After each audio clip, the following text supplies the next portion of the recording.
మేషరాశి వారికి April month లో ఎలా ఉండబోయో తెలుసుకుందాం. ముందుగా ఈ రాశిలో ఉన్న నక్షత్రాలు కనుక చూసుకుంటే అశ్విని 1, 2, 3, 4 పాదాలు, భరణి 1, 2, 3, 4 పాదాలు, కృతిక ఫస్ట్ పాదం అంతా ఈ రాశిలో ఉంటారు. అంతేకాకుండా పేరు బలం కనుక మనం చూసుకుంటే వీళ్ళకి చో, చే, చో, లాలి, లా, లా, ఓ అన్న లెటర్స్ అంతా కూడా ఈ నక్షత్రంలో ఉంటాయి. ఎవరైనా కనుక వాళ్ళు బాగా ఫస్ట్ లెటర్ వాళ్ళ పేరులో బాగా పాపులర్ గా అందరూ పిలిచే వాళ్ళ యొక్క పేరులో ఫస్ట్ లెటర్లు కనుక ఇందాక చెప్పుకునే విధంగా అంటే వాళ్ళది కూడా మేషరాశి అవుతుందని గమనించాలి. ఈ యొక్క రాశిలో 4 గ్రహాలు మారుతున్నాయని మనం చెప్పుకున్నాము. ఈ యొక్క గ్రహ స్థితి కనుక చూసుకుంటే ఏప్రిల్ 2వ తారీఖున కుజుడు, 11వ తారీఖు, 14వ తారీఖు సూర్యుడు, 11వ తారీఖు బుధుడు, 19వ తారీఖు శుక్రుడు మారుతూ ఉన్నారనమాట.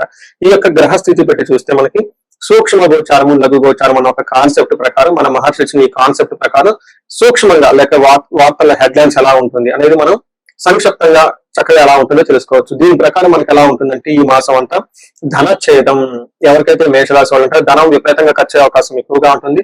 స్థాన నాశనం అంటే ఉన్న పదవులు కానివ్వండి, లేదంటే ఉన్న జాబ్ లో ఉన్న ఒక డిగ్నిఫైడ్ పొజిషన్ కానీ కోల్పోయే అవకాశం ఉంటుంది. ఇది చాలా ఎక్కువగా ఫస్ట్ హైయెస్ట్ మీరు సీరియస్ గా కన్సిడరేషన్ చేయవలసిన పాయింట్ ఏదైనా కనుక ఈ మంత్ లో ఉందంటే ఈ యొక్క పాయింట్ ని మాత్రం గమనించాలి. అంతేకాకుండా విద్యార్థి పరాభవం, అవమానం జరిగే అవకాశం ఎక్కువగా ఉంటుంది. రోగం, విపరీతమైన రోగాలు కానీ ఏమైనా వచ్చేసి తద్వారా కొంచెము ఆటంకాలు కలిగే అవకాశం ఎక్కువగా ఉంటుంది. బాధపడాల్సిన అవసరం ఎక్కువగా ఉంటుంది. ఫైనల్ గా శుక్రుడు 2వ ప్లేస్ లో ఉంటే విత్త సిద్ధి, ధనం ప్రకారంగా బాగుంటుంది, కుటుంబం అంతా బాగుంటుంది, సమృద్ధిగా ఉంటారని చెప్పొచ్చు. ఇక్కడ మనం మీరు కనుక చూసుకుంటే ఉన్న ఒక శుక్రుడు చాలా చక్కగా సపోర్ట్ ఇస్తున్నారు. 2 గ్రహాలు సపోర్ట్ ఇవ్వటం లేదు. పర్టికులర్ గా మార్స్, కుజుడు, బుధుడు, సూర్యుడు వచ్చేటప్పటికి 50-50గా ఉన్నారు. అంటే మీరు ఏ ప్రకారంగా కనుక చూసుకున్నా ఈ రాశి వాళ్ళకి 50-50గా ఉంటుంది. అంత అనుకూలంగా ఉండదు, అలానే అంత పెద్ద సూపర్ గా ఉంటుందని మనం చెప్పుకునే అవసరం అయితే లేదు. ముఖ్యంగా జాబుల విషయంలో మాత్రం చేస్తున్న వృత్తిలో ఛాలెంజెస్ ఉండే అవకాశం ఎక్కువ ఉంటుందని గమనించాలి. ఇందులో మీరు సూర్యుడు కనుక చూసుకుంటే ఫస్ట్ హౌస్ లో ఉన్నారు. సూర్యుడు ఫస్ట్ హౌస్ లో ఉంటే ఏమని చెప్తారు మన మహర్షుడు సంస్కృతంలో?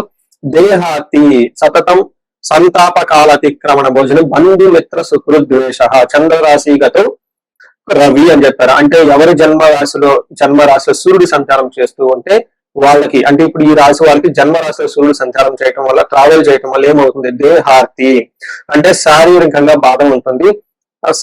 సత్వం ఓకే అంటే స్ట్రెంత్ లేకుండా వీక్ గా ఉండే అవకాశం ఎక్కువగా. అంటే సంతాప కాలతిక్రమణ భోజనం, టయానికి భోజనం చేయకుండా బంధుమిత్రులతో గొడవలయ్యే అవకాశం ఎక్కువ ఉంటుందని చెప్తూ ఉంటారు. అంతేకాకుండా భార్య విషయంలో కొంచెం జాగ్రత్తగా ఉండాలి. హెల్త్ విషయంలో కొంచెం జాగ్రత్తగా ఉండటం ఎంతైనా అవసరం.